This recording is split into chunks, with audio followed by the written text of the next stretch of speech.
काल करे सो आज कर, आज करे सो अब, पल में प्रलय होएगी, फिर करोगे कब। मानव जीवन की सफलता केवल मानव का शरीर धारण कर लेने में ही नहीं है, अपितु मानवता को धारण करने में है। जिस भौतिक देह पर मनुष्य गर्व करता है, वह देह नश्वर है, नष्ट होने वाली है, सदा अमर रहने वाली नहीं है। जीवन में केवल जन्म व मृत्यु के मध्य में ही सांसारिक संबंध और रिश्ते नाते हुआ करते हैं। इसलिए सांसारिक संबंधों को भी नश्वर कहा गया है। जो सामान आज नहीं तो कुछ समय बाद अवश्य ही विवश होकर छोड़ना पड़ेगा, उसे पहले ही सम्मान पूर्वक क्यों न छोड़ दें। जिस परिवार को कुछ समय बाद रोते हुए छोड़ना है, उस परिवार को कुछ समय पहले ही हंसते हंसते क्यों न छोड़ दें। प्रश्न ये है कि क्या परिवार को छोड़कर जंगल में चले जाएं?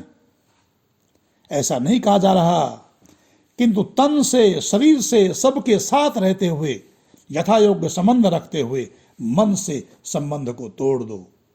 वाणी से यह किसी से मत कहो कि तुम हमारे नहीं और हम तुम्हारे नहीं, परंतु अंदर से यह पक्का निश्चय कर लो कि मैं किसी का नहीं और मेरा कोई नहीं। यदि किसी का बने बिना या किसी को अपना बनाए बिना नहीं रहा जाता हो, तो यह निश्चय कर लो कि मैं परमात्मा का हूँ और परमात्मा मेरा है।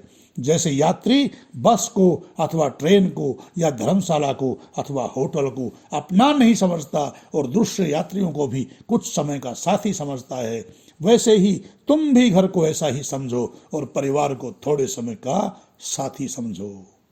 बगीचों में या पार्कों में जगह जगह ऐसा लिखा होता है कि फूल तोड़ना मना है, किंतु ऐसा कहीं नहीं लिखा होता कि फूल को देखना व सूंघना मना है।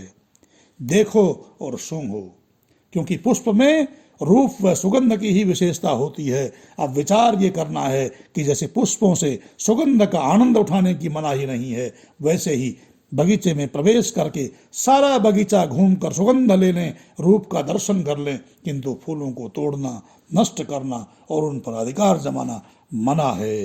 इति ओम सम। सब्सक्राइब कर लें ताकि नई नई ज्ञान की बातें आपको नियमित प्राप्त होती रहें।